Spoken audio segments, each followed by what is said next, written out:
Pas de cantine bio dans les écoles, et ce serait la faute de l'Union européenne. C'est en tout cas ce qu'affirme le chef de file de la France Insoumise. Il y voit une bonne raison de désobéir aux règles de l'Union européenne quand elles sont contraires à l'intérêt général.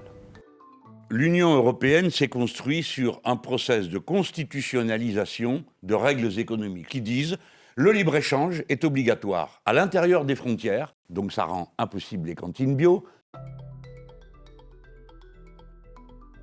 Jean-Luc Mélenchon se trompe. Rien dans le droit européen ne s'oppose au bio dans les cantines scolaires, comme nous l'ont affirmé de nombreux experts.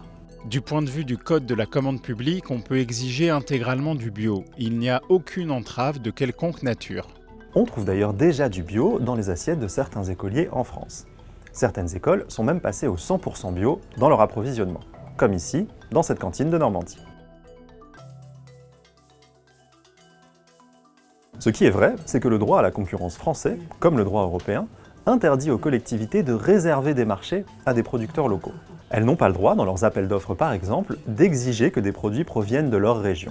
Les collectivités ont tout de même quelques leviers pour tenter de contourner cette règle et de favoriser les circuits courts. Elles peuvent exiger par exemple un délai réduit entre la récolte d'un produit et sa livraison. Des élus de gauche veulent même aller plus loin et créer ce qu'ils appellent une exception alimentaire, ce qui leur permettrait de déroger au droit à la concurrence afin de favoriser les producteurs locaux. Pour en savoir plus sur cette question, vous pouvez consulter notre article sur la page d'Objectif des Infox. Et si une affirmation vous paraît douteuse, n'hésitez pas à la signaler à nos journalistes via notre formulaire de contact.